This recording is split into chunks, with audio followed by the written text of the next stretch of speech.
झी5 आजच सबस्क्राइब करा आणि पहा तुमचे आवडते शोज। पिर्या, तू माझं काम करायचं। होय होय करणार की आपण दुपारी 12च्या आता, कारण मला ह्यांच्याबरोबर मंदिरला जायचं ना त्या। जा रे बाबा जा, चल। पण माझं काम झालं पाहिजे। हा होणार होणार। झालं का काम? झाले झाले झाले काम झाले।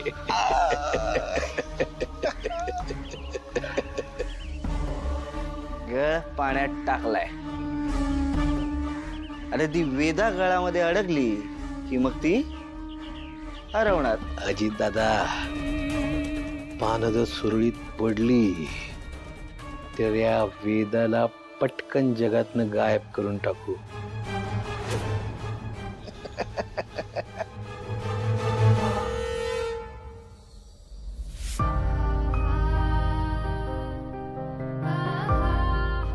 अहो मला उद्या महत्वाचं काम आहे ना।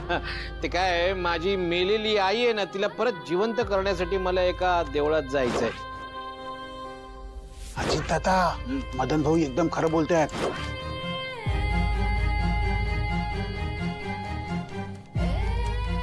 अरे वेदा, अजून झोपली नाहीस तू? चल ये, मी तुला झोपवते। ये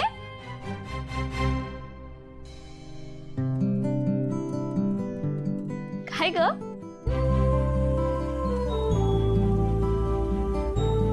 काय झालं वेदा?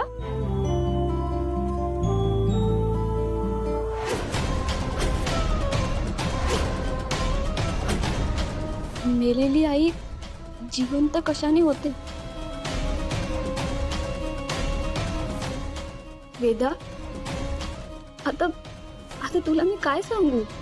मला माहित असतं तर माझ्या आईला मी जिवंत नसतं केलं का ग?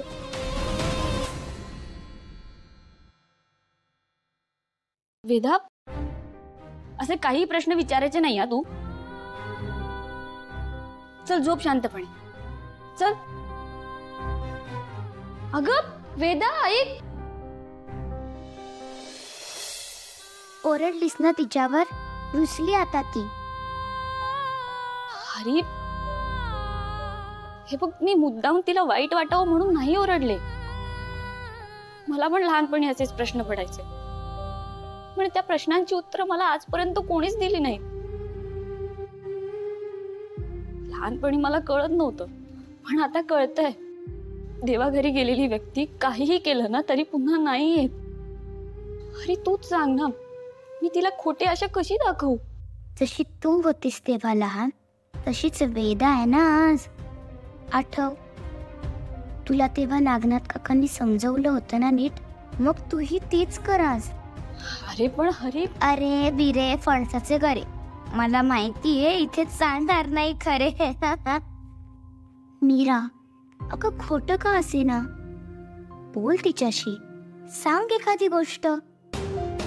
वेदाला बरं वाटेल म्हणून कर कर, एवढं तरी कर।